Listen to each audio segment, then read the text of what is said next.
Okie dokie. So I'm waiting on Facebook. I'm going to go ahead and pull up the Restream chat so I can get with you guys on talking. I'm talking about our topic this week. Here we go. Okay. Woohoo.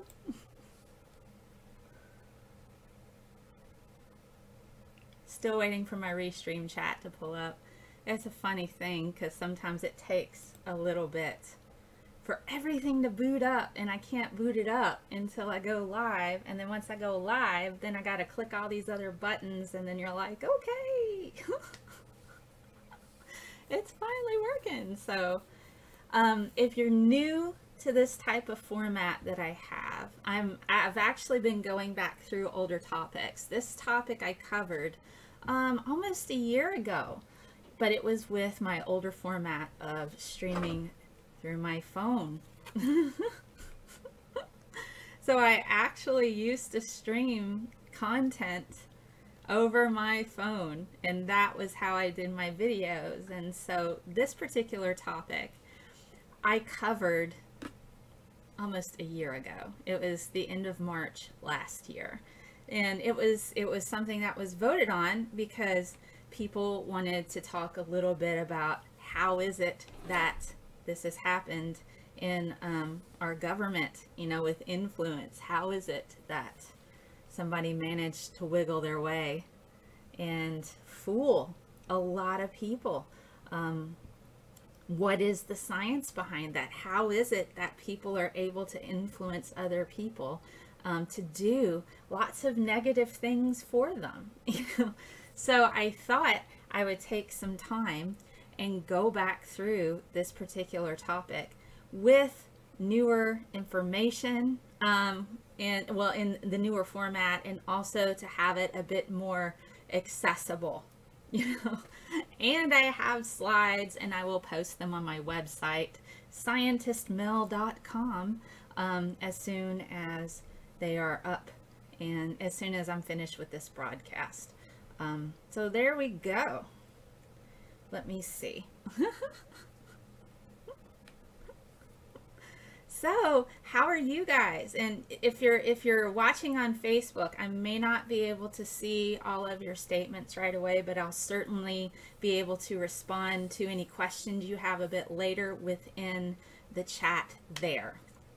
Okay, and if you're watching on YouTube, you can talk to me in the chat there as well. I have it pulled up on Restream. If you're on Periscope, you can talk to me there as well. You can, and if you don't have any of those apps, you can always hit me up on Twitter, on twitter.com/scientistmel. You might even be watching there right now. You can always talk to me there. Best to use the hashtag #HeyScientistMel if you do, because I don't always get my mentions.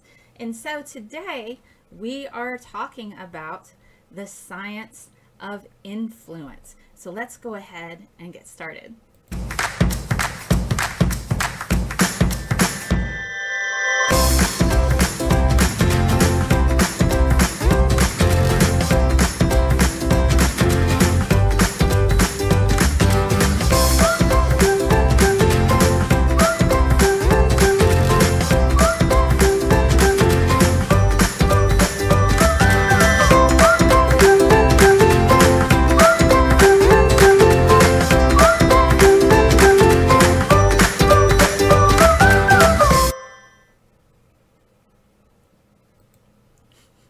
That's my really cool intro that I have for my show, Science, you know, the Science of.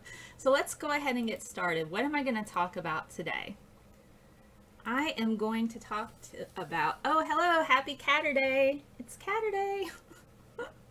So what is it that I'm going to talk about today? I'm going to talk about experiments that have been done to show just how influence plays a role in what people do, and also in regards to some horrible things that people do. So I'll be talking about the Stanford prison experiment, and I will also be talking about the Milgram experiment. So those are two like integral experiments that I'll be going over and kind of breaking down with you to give us a little bit of insight as to why people do horrible things in certain situations. No, you won't have to hear anybody's voice or Tommy's.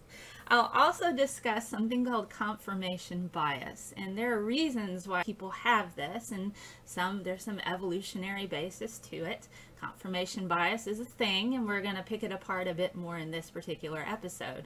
There are also manipulation tactics that people use in order to manipulate you and get you to do things for them, and sometimes constantly keep you in peril.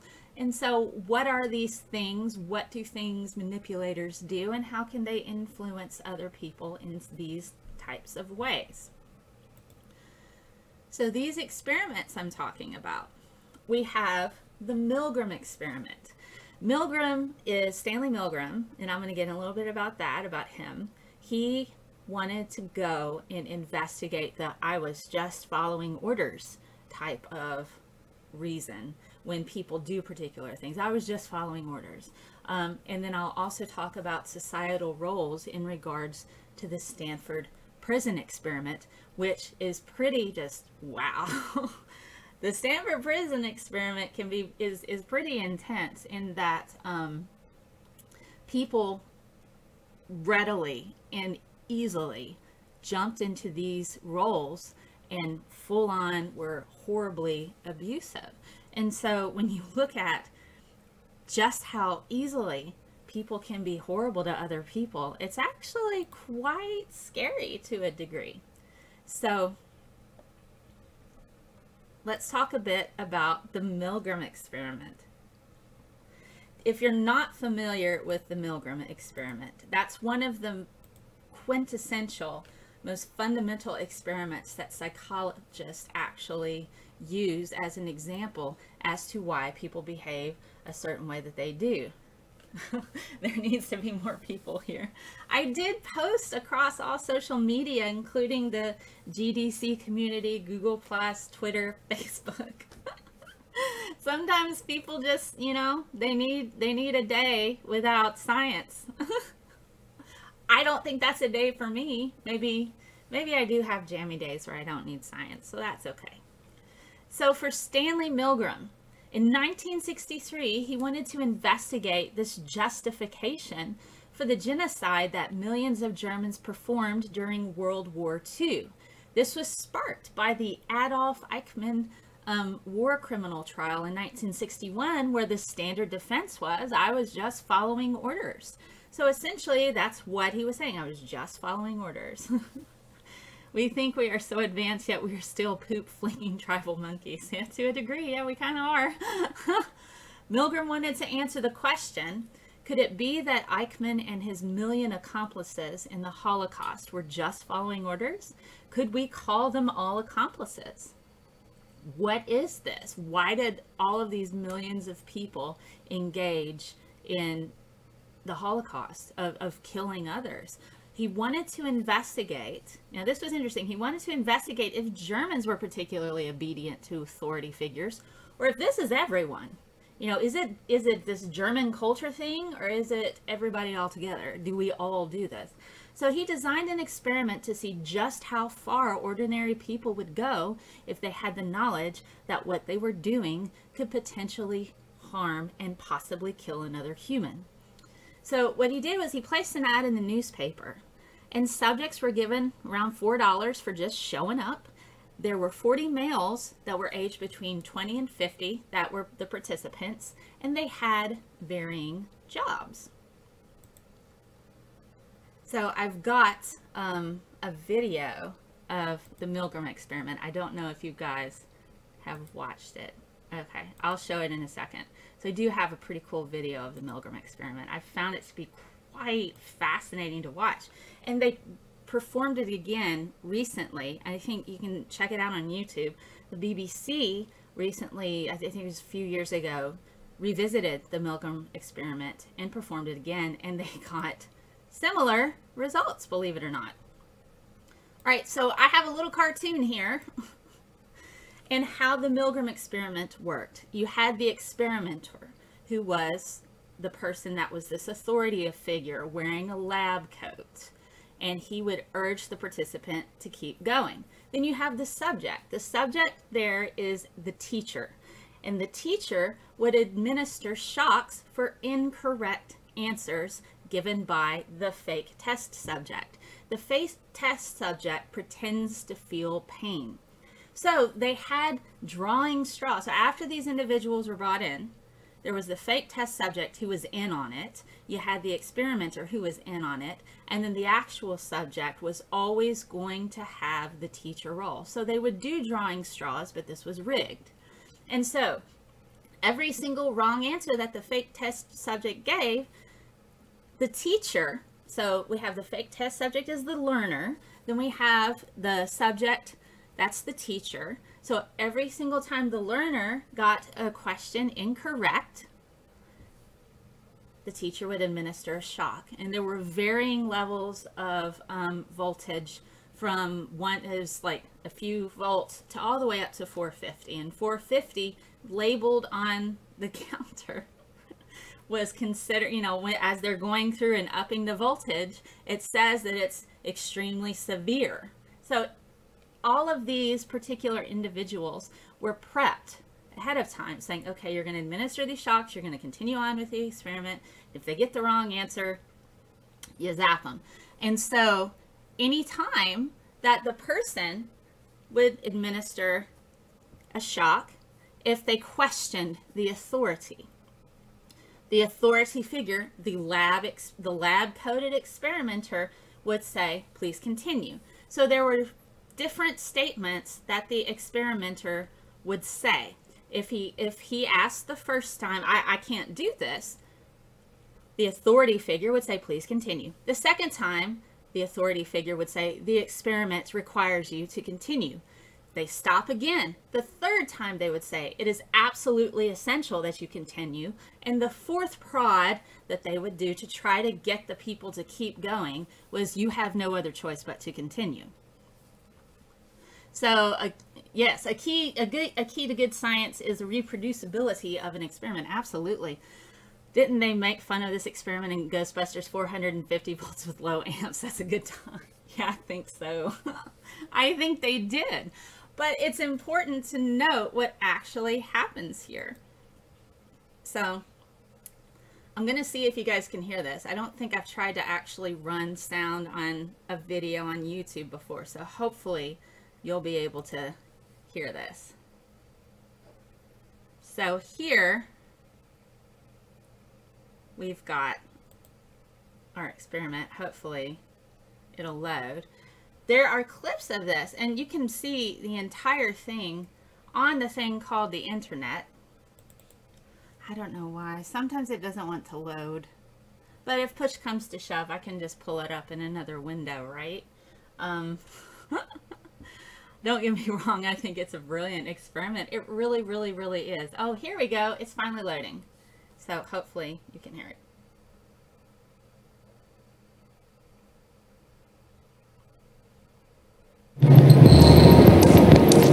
A decade earlier, psychologist Stanley Milgram had also looked at how we respond to authority.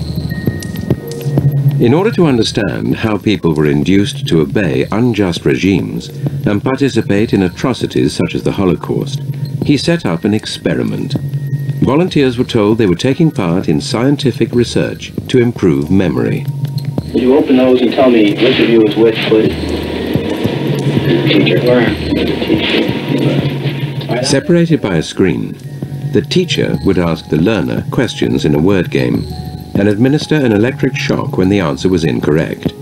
He was told to increase the voltage with each wrong answer. Cloud. Horse. Rock. House. Answer. Wrong. 150 volts. Answer. Horse. Experiment, that's all. Get me out of here. Get me out of here, please. Continue, please. Go right on. I refuse to go on. Let me out. Refuses to go on. The experiment requires you continue, teacher. Please continue. Participants didn't know that the learner was really an actor and the so-called shocks harmless. You're going to get a shock. 180 volts.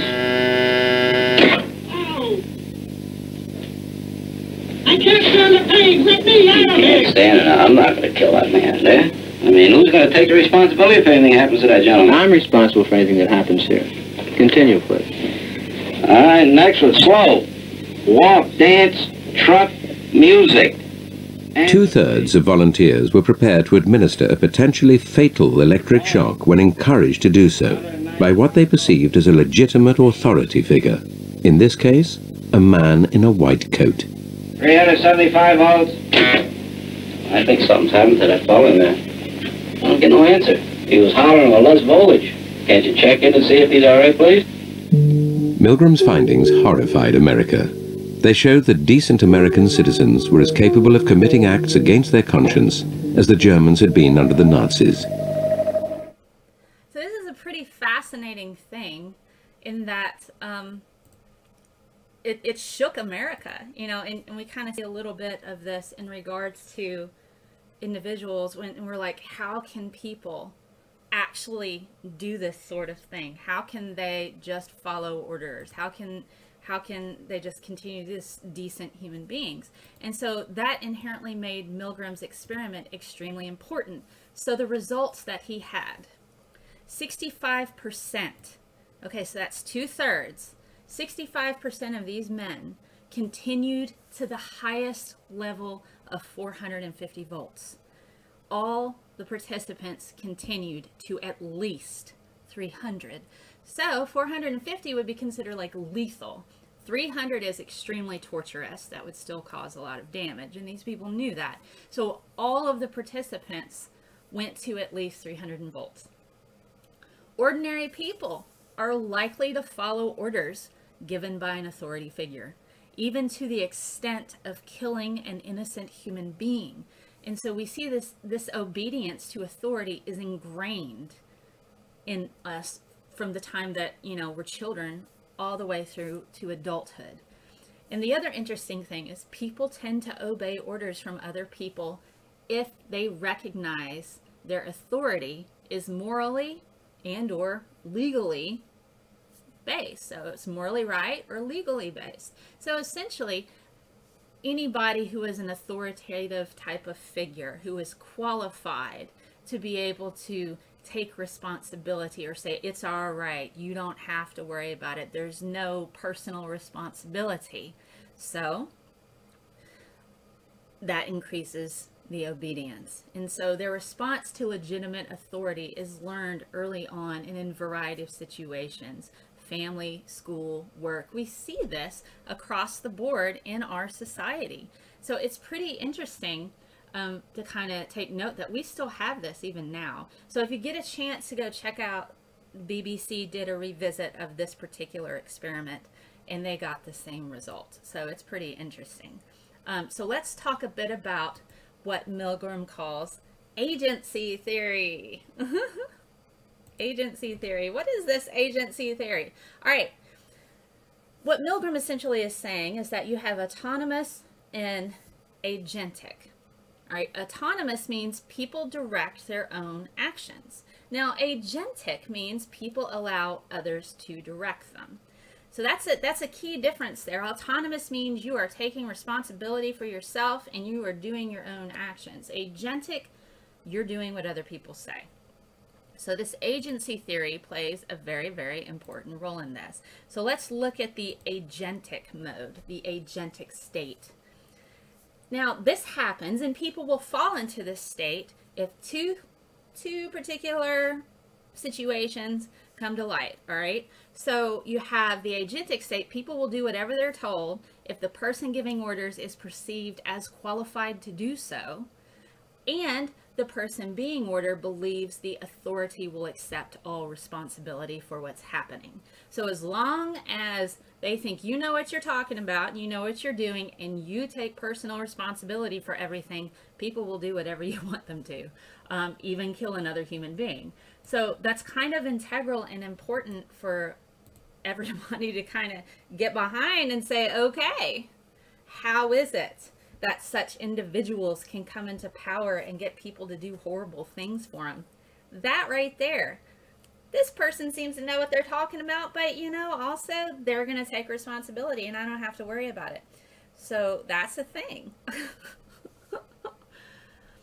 So I'm going to dive just a little bit into the Milgram experiment a little bit more, and let you know, Milgram performed 18 variations of his study. So he didn't just do the one, he did 18 different versions. And he changed specific variables within the experiments to see what would happen. So the things that he changed: location, uniform, using 2 teachers instead of 1, and an experimenter not in the room. So what he found out, the change of location of building matters. So the more prestigious the building, for instance, moving it out of a university to like maybe a cafe, obedience decreases. So if you're at a university and you have some kind of authoritative building, that's going to increase the obedience from individuals. The uniform, clothing matters. Lab coats were integral in this particular experiment, meaning that people without lab coats, obedience dropped as much as 20%, 25%. Having 2 teachers instead of 1 means they're going to influence each other. So you have 2 teachers that one will coerce the other one. We got to be obedient. We got to keep doing what we're supposed to be doing. The other person's more likely to go all the way up to the higher amount of volts, but also that means responsibility is shared. It's not just one person who's doing it, it's 2. So, hey, we're both just following orders, but this person over here is also responsible too. Now, peer pressure from other teachers. So if you had other teachers in there, excuse me, who refused to obey, this dropped the administration of electrical shocks. So obedience dropped when other teachers stood up and said, I'm not doing this. And having an experimenter in the room matters, because if you don't have that authoritative figure in the room with you, obedience will also drop. So to sum up the Milgram experiment, this is a quote from his summary called The Perils of Obedience. I set up a simple experiment at Yale University to test how much pain an ordinary citizen would inflict on another person simply because he was ordered to by an experimental scientist. Stark authority was pitted against the subject's, participants' strongest moral imperatives against hurting others, and with the subject's ears ringing with the screams of the victims, authority won more often than not.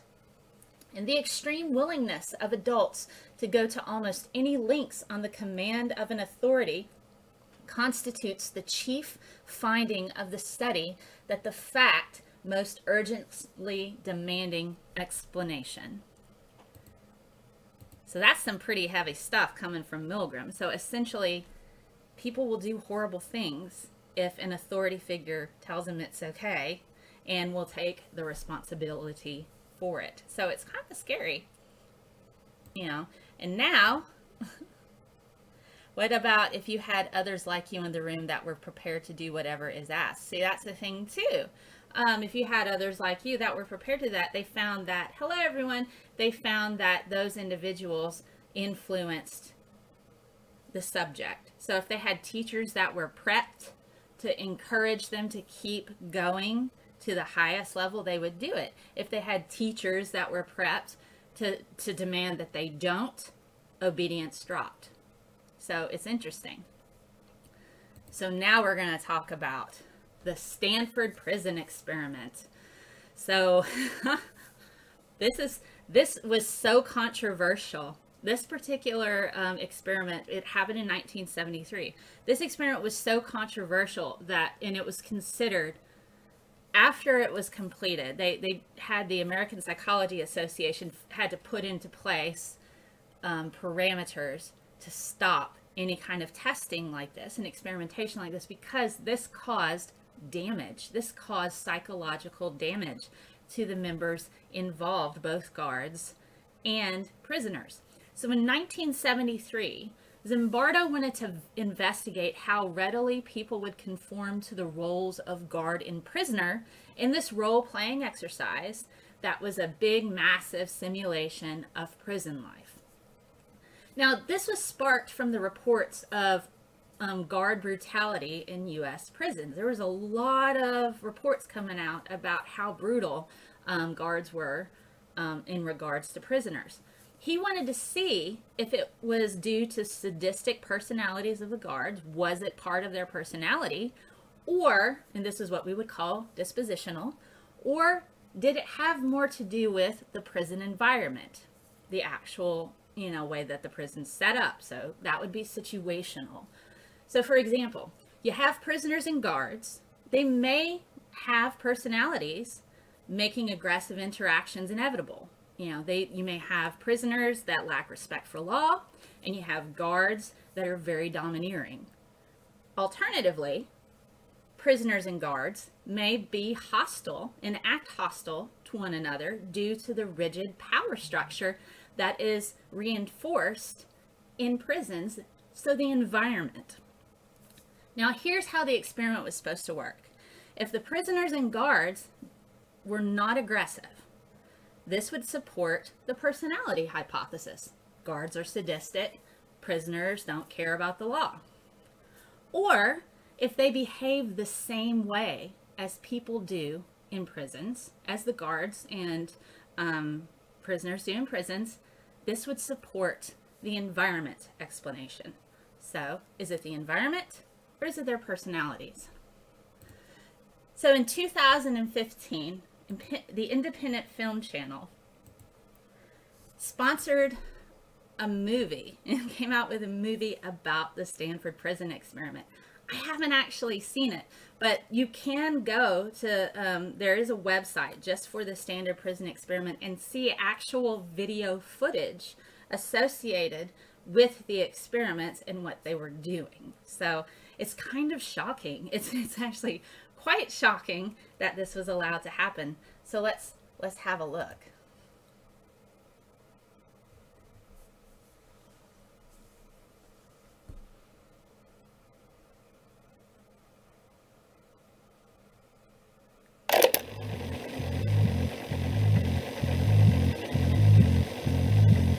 Would you rather be a guard or a prisoner? I don't think I have the qualities to be a guard. Prisoner. Prisoner, I guess. Prisoner. Sounds like it would be a little less work. Prisoner. Why's that? Nobody likes guards. Good afternoon, gentlemen. This experiment will be an extension of my research into the effects prisons can have on human behavior. You're going to be pleased to know that you all have been chosen to be the prison guards. But under no circumstances whatsoever are you to physically assault the prisoners in any way.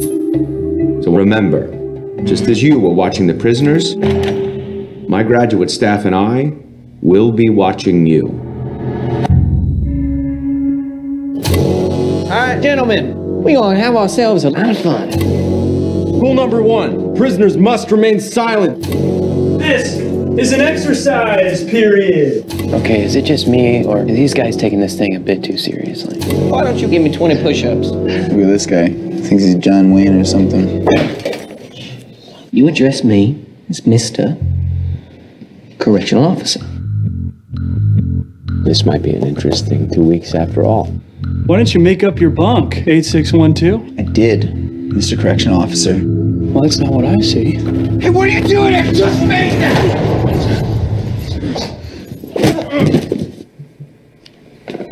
What was that? You just hit him. You're not supposed to hit him. Should we step in? No.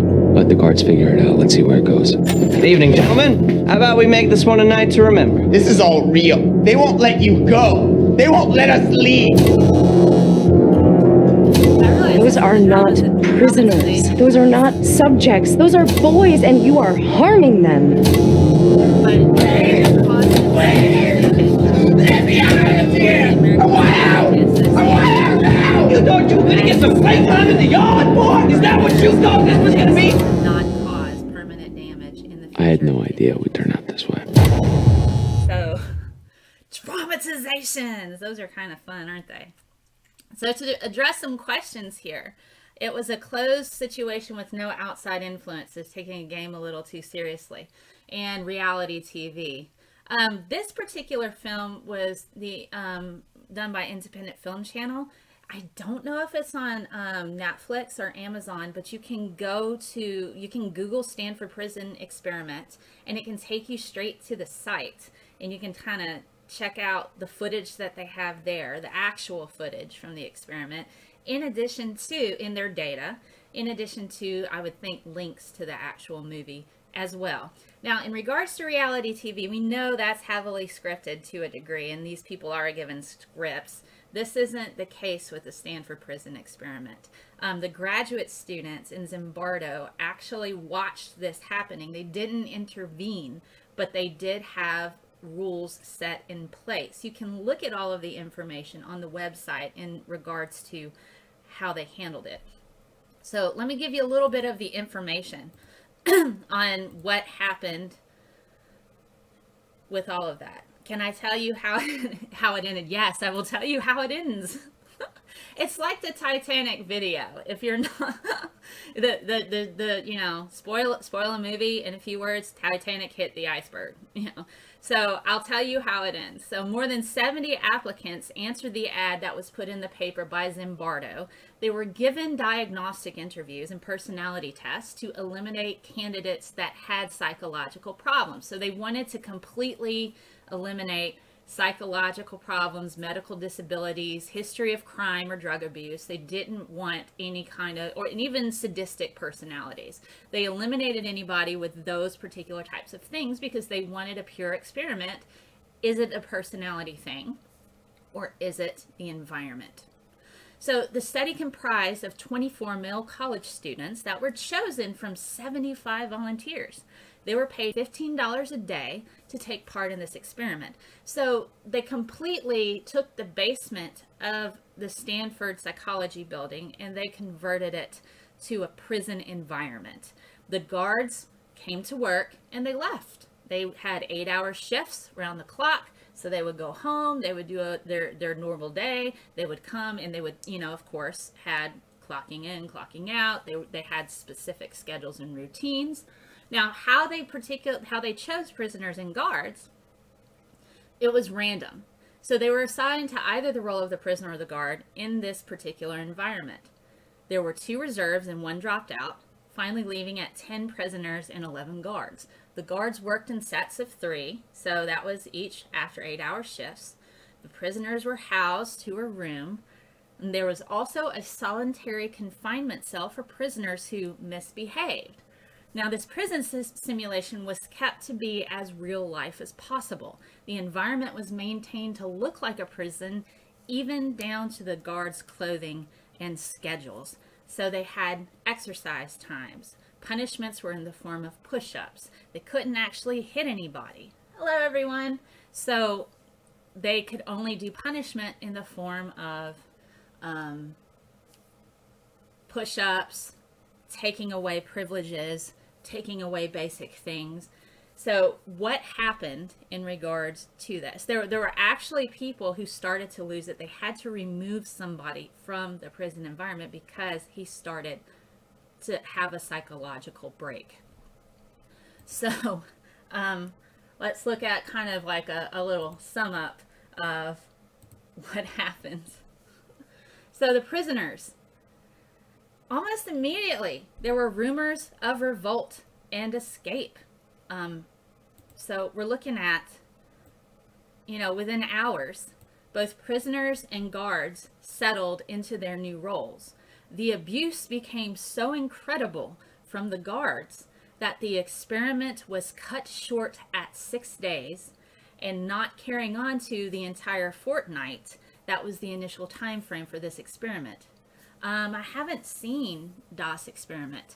So what happened was with the prisoners, there was one particular prisoner that was trying to initiate a revolt and try to initiate an escape because they fell into these roles so quickly and so easily that this became reality to them very rapidly. They started to think that they were never going to leave. They lost track of time. They didn't know when they're, you know, they knew when they had to go to sleep and they knew when they had to wake up. But the thing is they became so entrenched in the entire environment that it was like extremely overwhelming for them. And they started to believe the simulation as being a reality. They were punished physically by doing push-ups and emotionally by having privileges removed. And they ended up suffering, quite a few of them, I won't say many, quite a few of them suffered emotional damage.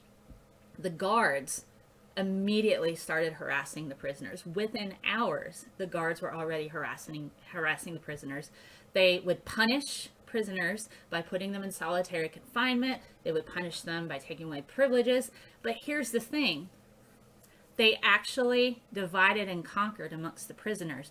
They would reward the ones with extra food and extra bedding if they behaved. So, but they easily fell into these roles. So it was, in the sense, if I was one of the prisoners that got hurt, I would have sued whoever organized this and asked the police for criminally charge the guards, you know. It's a fictional version of the experiment. It's not a documentary. It's a good watch. Yeah, that particular film is a fictional. Well, oh, you mean the German film. Okay. How do we know they were not falling into roles because it was expected of them? They had people running the experiment watching. Yes, but you also have people in prisons that are constantly watched. But still, you know, let's explore that a bit. Let's explore that a bit. Why would these individuals behave this way? So with the Stanford prison experiment, what they concluded with this particular data, people easily conform to the societal roles they are expected to play. So yeah, they fell into these roles because they were expected to play them. This is also reinforced if the roles are strongly stereotyped as those of the prison guards. All right. So this prison environment was essential in generating the guards' brutality against the prisoners. Because of the fact they did such heavy screening, none of the guards that were given the guard roles showed sadistic tendencies prior to this study. And so where was these sadistic tendencies coming from if they had no history of it? And they used all of the psychological battery of tests that they had to make certain nobody who was in the guard role had sadistic tendencies. So the findings that they have support this situational environment explanation of behavior rather than this dispositional personality one. But if we couple this with Milgram and we put people in a building that has authority with expectations, then yes, people are going to conform to what they think the stereotype is, which is kind of scary, isn't it? This is something, you know, and then we look at the people in Guantanamo Bay, you know, who were torturing and harassing people there, just following orders. They were in a building. So yes, and we all have fallen into roles based on the opportunities presented. Then we are told we have free will. But see, also think about this. Who do the guards get to blame? Who do they get to blame for doing their roles? Zimbardo. He and his graduate students, because the experiment must continue. Certainly it should continue. So that kind of reinforces that thought process as well, doesn't it? So we look at the agentic state. Somebody of authority is telling you to do something, and somebody else is going to take responsibility for it. They did play along, but see, that's the thing. They resorted to brutality and emotional abuse that would go against a non-sadistic person's type of thoughts. I mean, and we see this in the Milgram experiment. This went against people's natural tendencies to not want to hurt other people. But location, uniforms, right? We're seeing a trend here. location, uniforms, authority type of figures, all of these things play a role in how far a person will go to hurt another human being. That's the thing, right? We know this because we see this with Milgram's experiment, which still holds up even now. And we see this later on in the Stanford experiment. So that's kind of how that works a bit, right? I laugh, but I mean, it was just like, there's so much overlap between the two experiments that we could just analyze it and pick it apart forever. So it's important to kind of note that a bit. All right, so, my chat window. I almost put my chat window over there. So that's, yeah, see, there's my chat window. So I can talk to you guys. All right, so let's talk a minute about something called confirmation bias. All right, some of you individuals who are science communicators or educators, or you might even try to engage with people on the internet trying to present them new information in the hopes that they will accept it as evidence. Why don't people accept facts? How is it that you can have so many people believe Russian bots on the internet for, you know, an entire election? So you're looking at something called confirmation bias. So, but if it was in a fictitious situation, it can be expected that there would be fictitious results.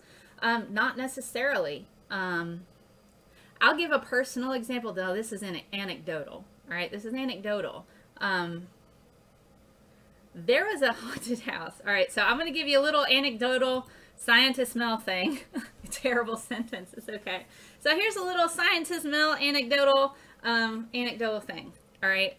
So when I was a teenager, there was like a year-round haunted house in Florida. That's okay.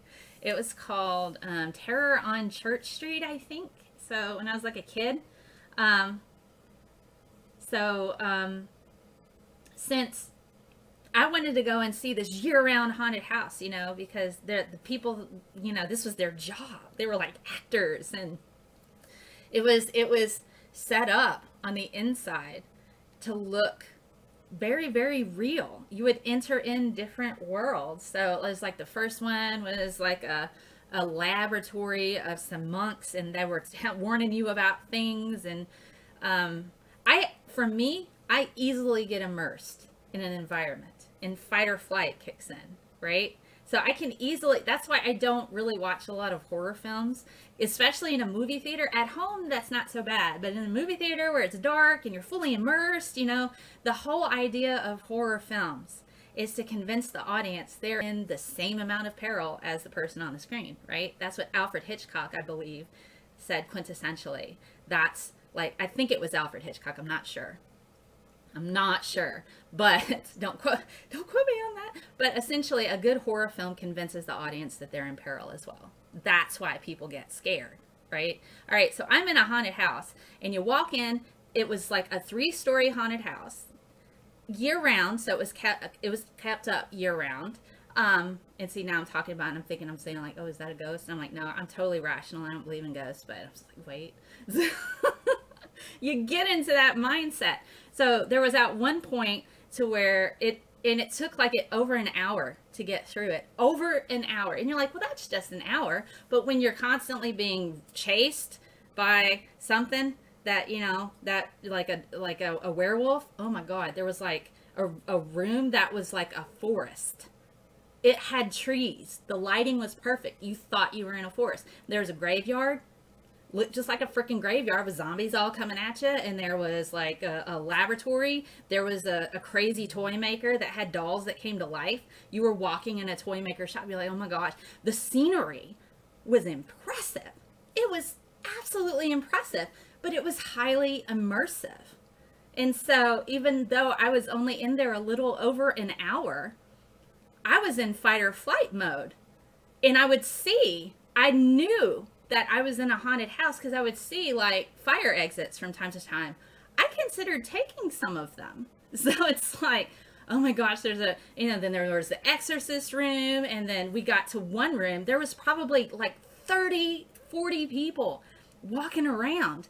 And it was an insane asylum. And there were firefighters coming up to you, we need your help to put everybody back into their cells. And you're like, oh my gosh, you know, I had just finished getting yelled at by a witch in a tree. So, I mean, after a while, it does a number on your brain. It was called Terror on Church Street, and it's not around anymore. And it was in Florida. I was a kid, and I was just like, oh my gosh, this is going to be so awesome.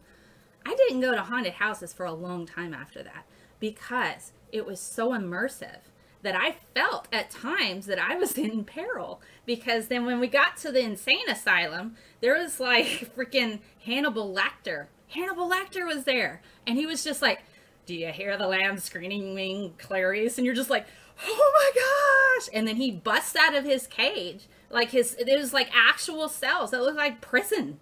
And so then you're running down this hallway, and then all of a sudden you're in a high school hallway with lockers, and Freddy Krueger jumps out and is like trying to get you. You're like, I'm sorry, Freddy.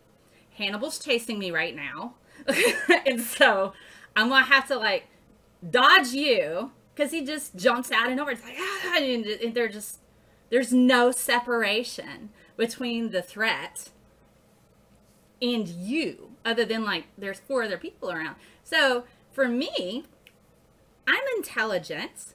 I understand I'm in a fake world, but it's just enough to where that survival thing kicks in to where you're not so incredibly rational, and you're like, I'm never getting out of here. I mean, this was a little over an hour, you know, and so but you kind of see that with highly intelligent people are easily hypnotized, right? Because they're very observant and they get into this, you know, so, you know, I really thought that I was, you know, I was like, I have to get through this. I have to keep going. I have to keep going. You know, I don't want to be like a wuss. But, you know, at the same time, you know, after I left the high school hallway with Freddy Krueger, Hannibal chasing me, I make it to a morgue with bodies hanging everywhere. Some of them are shaking and some of them are actually people. And then they start moving on a conveyor belt and there's another dude that's cutting up a person. And I'm just like, oh my gosh. So, and then I'm in the woods. And then I'm like, oh my gosh, how to get in the woods? And I don't know. This makes no sense. And then we get to this house that's in the woods. It's like a house inside of a haunted house, but it's inside the woods inside of a haunted house. This is Inception weirdness, okay? And so then this guy opens the door, and we hear this werewolf, and he's just like, woo, like, oh my gosh. So we just left the morgue, and now we're in the woods with a werewolf. And then a guy is in a house, and he opens the door, and he's like, you can't be out here. There's creatures. They're going to get you. What are you doing? And you're like, I don't know anymore. And he goes, here, I have a passageway. And he opens a bookshelf, which is a door. You know, it's just like, he opens a bookshelf with this door, and then the werewolf busts in and just, you know, starts attacking him. And we're just like making a beeline for the doorway behind a bookshelf.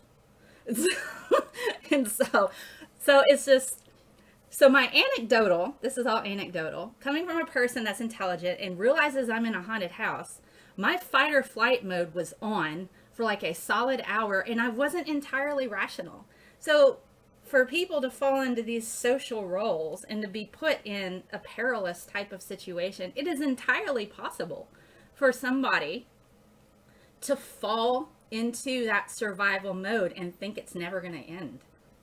I mean, but that's my personal experience. So I can certainly understand the Stanford prison experiment results just from that aspect of knowing it's not real, but thinking it's never going to end, and having fight or flight mode kick in all the time. You're not always rational.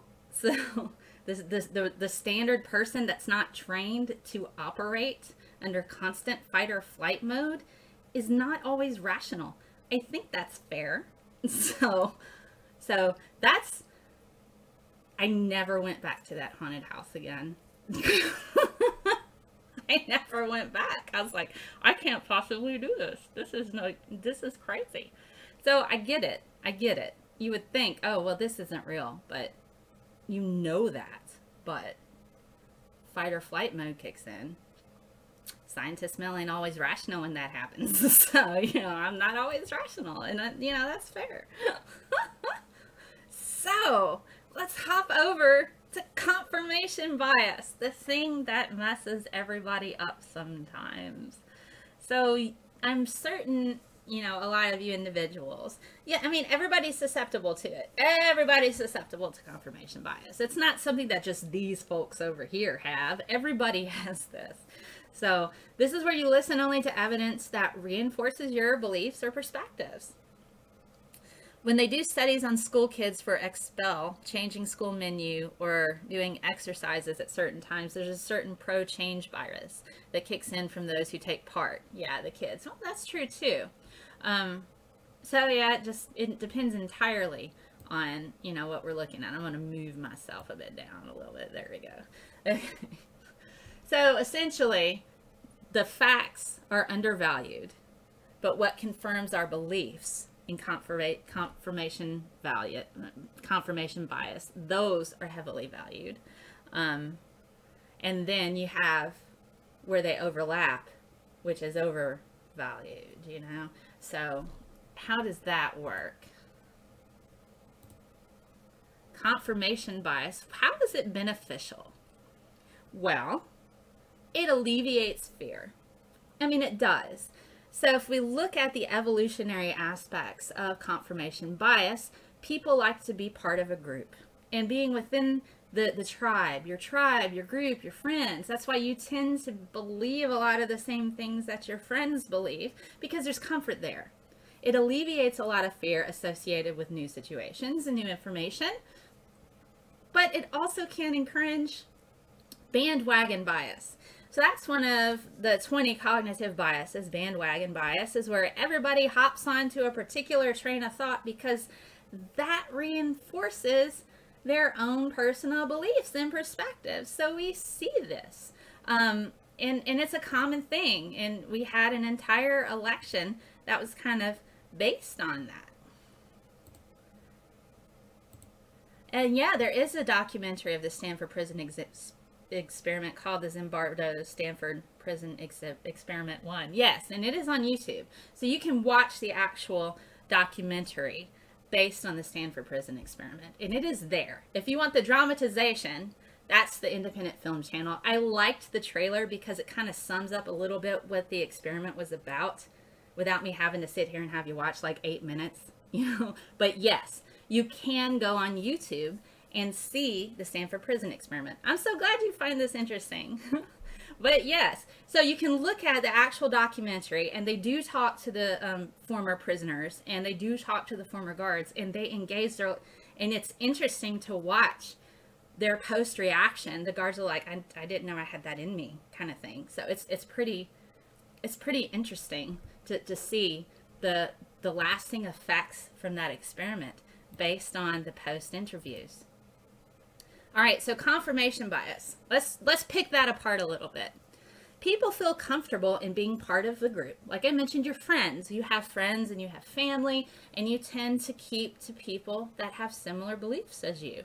This is kind of, these belief systems help influence people's survival instincts. So if you're part of a group, you're safer in a pack, right? So we have evolutionary aspects of confirmation bias that allow us to be part of this tribe, this group.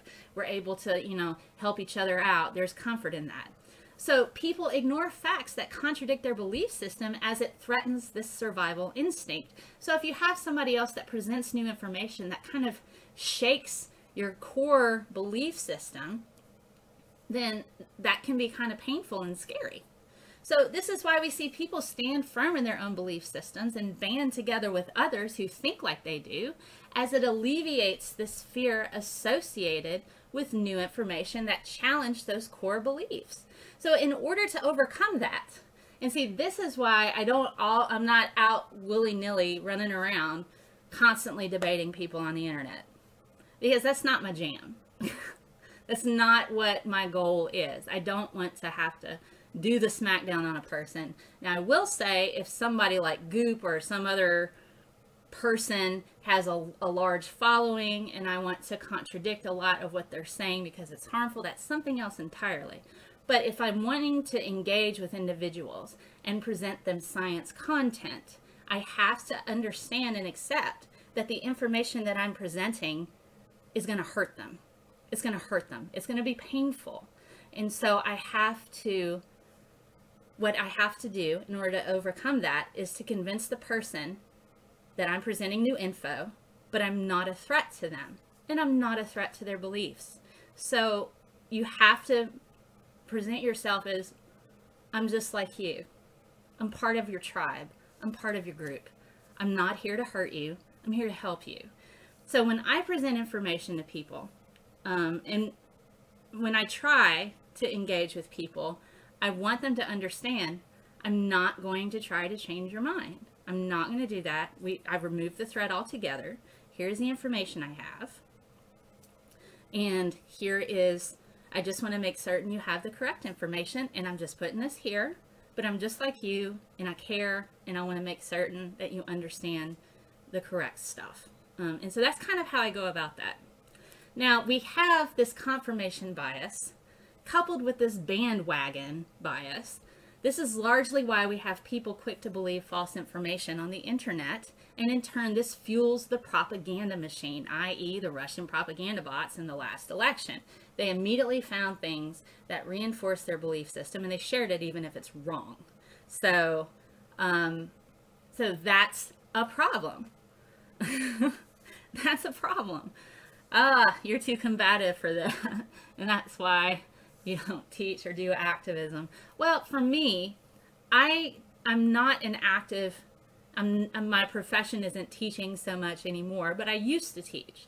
And I know when I would present evolution to a bunch of farm kids in the Bible Belt, they're going to fight me on it, and they're not going to believe anything I say unless I remove the threat. And so I had to remove the threat and address the fact, I know you're not, I didn't want them just hopping on a bandwagon and growing up and ignoring stuff. I wanted to be able to say it's okay to accept new information. And it's okay to, believe it or not, just know what the correct info is. I was communicating with someone who believed they were being targeted by the NWO and its agents. They were actually ill, and I had to pick my words very carefully to get anything out of them at all, yeah? I mean, that's what you have to do. I'm currently writing an article about language perception in science communication and how to go about that without dumbing it down, without sounding like you're being rude or, but to still maintain that authority. Milgram says we need to have an authority figure that takes responsibility for things. So I have to take responsibility for my evidence, and I have to take responsibility for my words. I need to present that if I'm going to influence people in a positive way. I don't intend on hurting people. That's just not my thing. But if I want to influence people in a positive way, I have to be the authority figure. I have to use certain types of words, and I also have to remove myself as a threat. So this is kind of where we're getting into influence. How do we influence people? Yes, here in America, we don't treat mental illness. We give it a platform and elect it to office.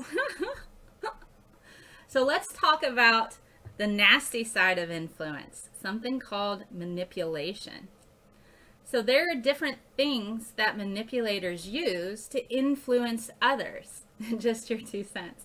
So there's different things that manipulators use to influence others. So I'm going to show you some of these things. And you can find a lot of these particular types of traits overlap with narcissism. And I've talked a lot about narcissism. We see narcissists show up in online predatory behavior as stalkers. We see them show up as trolls. We also see them in high-powered positions. So we see narcissists actually manage to make their way to the top. And so they're able to influence people. And so here are some ways that they do that. They have gaslighting. Gaslighting is steadily convincing the other person that they're crazy. So gaslighting comes from a film called Gaslighting, where essentially, and I'll pop over here so you're not looking at words the whole time. So essentially, the film is called Gaslighting. And so a man was married to a woman, And every day they used to have lighting that was, fueled by gas, because they used to have gas lights in the house. And so he would slowly turn the gas down a bit. He would slowly turn down those lights a little bit at a time. And so when his wife would walk around, she would go, "Is it a bit darker in here?" And go, "No, no, no." And it slowly drove her to insanity. So gaslighting, that term comes from that film, and that's an attempt of an individual to manipulate you, to make you think you're crazy. Really, really not very nice thing to do. And so projection, they'll project their feelings and behaviors onto you, and they'll say that you're doing a particular thing that they're guilty of. They engage in impossible arguments.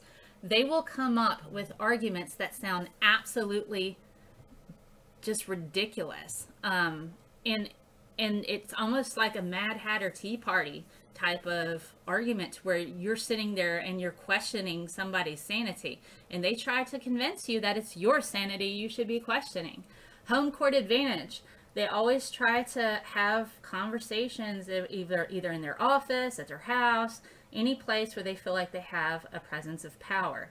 They'll misrepresent your thoughts and repeat back to you things that you've said, but they'll misrepresent it and say, well, this is what you said here. And they'll shape it to fit a particular goal of theirs, whether it is to try to prove to you that you have bad behavior, or that you're lying, or you're crazy. So they'll misrepresent your thoughts in that way. They'll move the goalposts, meaning that they'll constantly change what the expectations are. And so they'll say, well, I didn't have that expectation of you. And you can kind of see this a little bit with bad bosses, right? So if you have a bad boss, I don't, fortunately. I'm lucky, so I don't have a bad boss. But if you have a bad boss, one thing that they might do is move those goalposts and say, well, these are my expectations of you. And, you would be like, no, we just had this conversation over this other day where this is what you said you need to work on. So I've been doing it. Nope, that's not what I said. I said you need to work on this. So if you have a bad boss, one way to combat that is emails.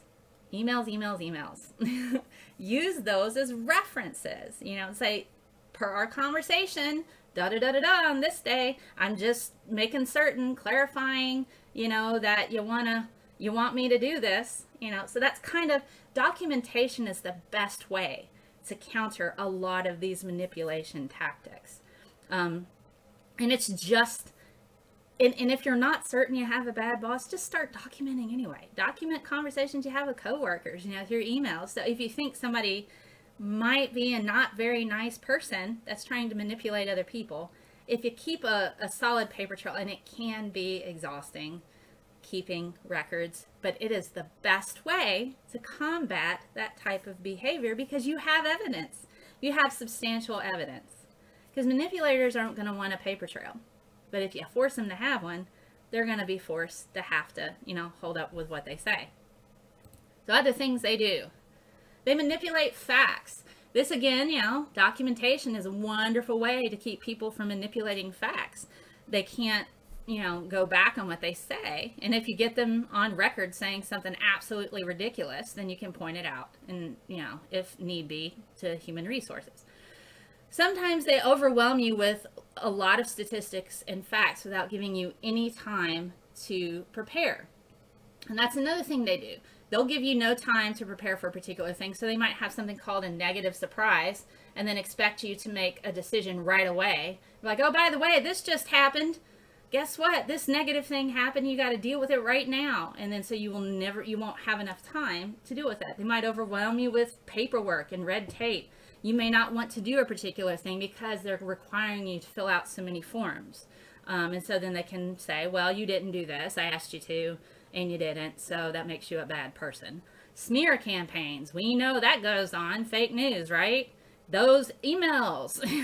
They'll start smear campaigns trying to sully your reputation. Guilt baiting. They'll try to make you feel guilty for doing something. And so that's kind of one thing they do. Aggressively jabbing jokes. They'll make little microaggressions towards you and say, oh, I was just joking. They may shame you. And they will also claim victimhood, that they themselves are being harmed. They're the victims in this situation. You gaslighted me, you know. You're the one who has problems. Look at this. I told you to do this thing and you didn't, and it caused me all this other work I have to do. So these are manipulation tactics that are negative things that we see that people do to influence others. And so that's pretty much all that I've got on the science of manipulation.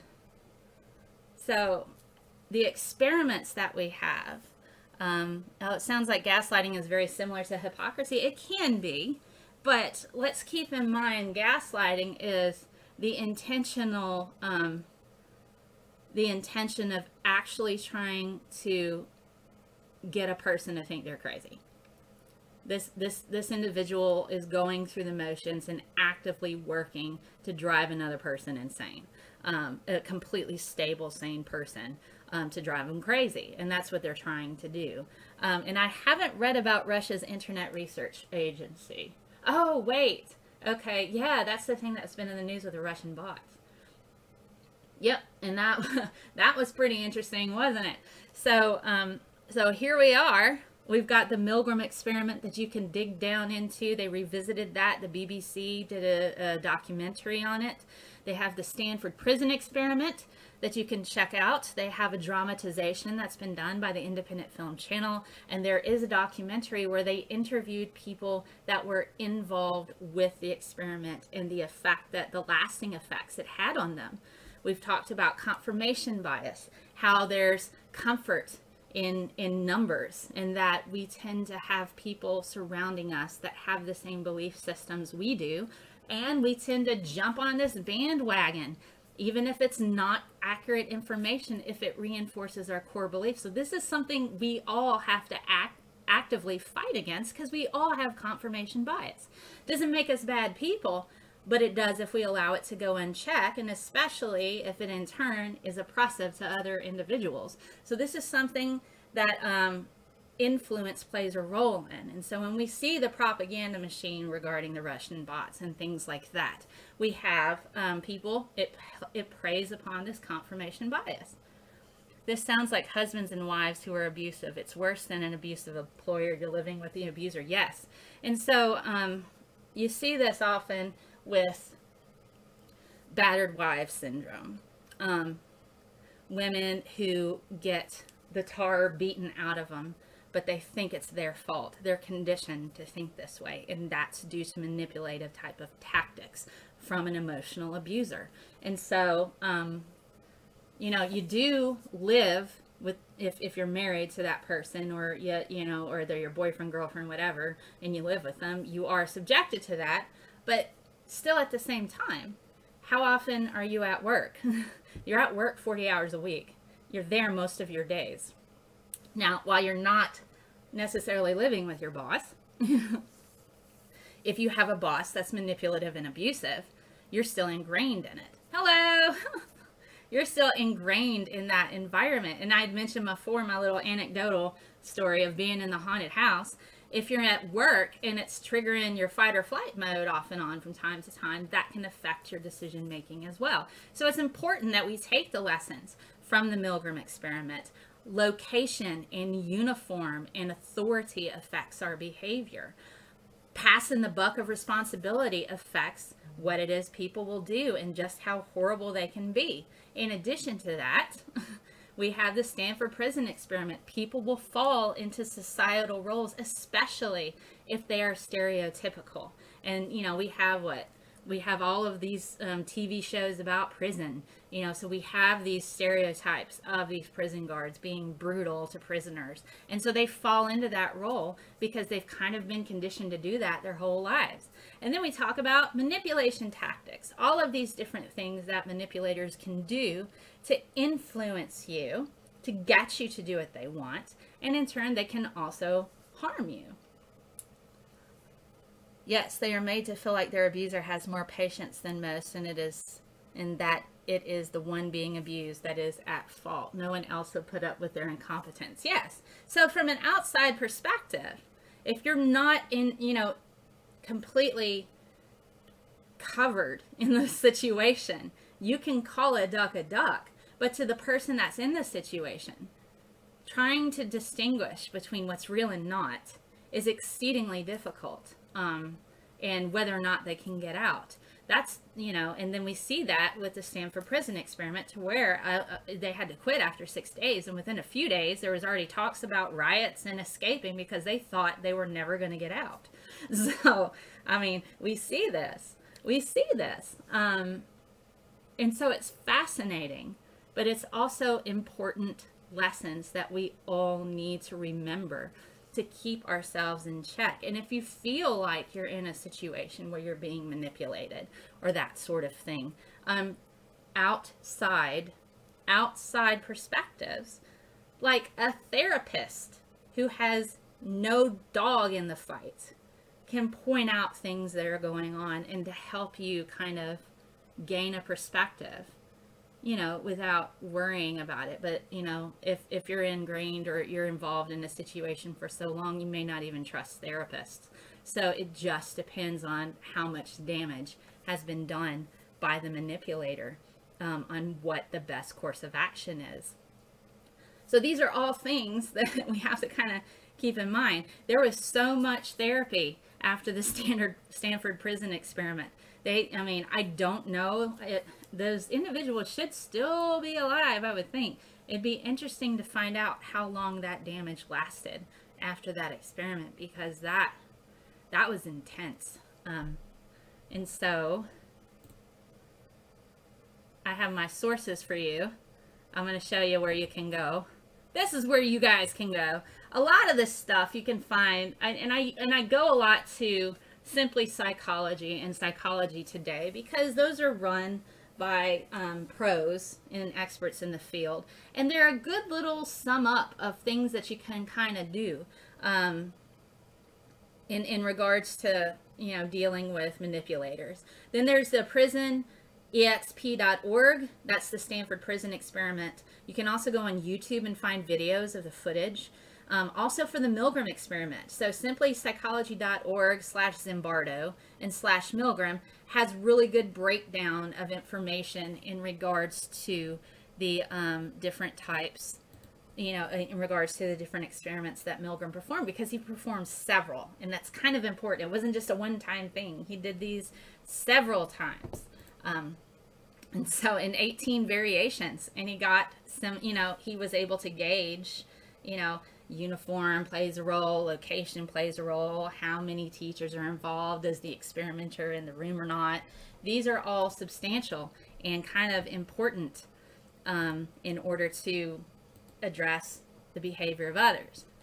So I'm going to take a minute to thank all my patrons: Tony, James, Lauren, Jen, Carl, Melanie, Patrick, Daniel, Paula, Tim, Carrie, Circa, Keith, Zachary, Tony, Graham, Tristan, Jennifer, and Corey. They help me keep my lights on. My patron pledges start at $1 a month.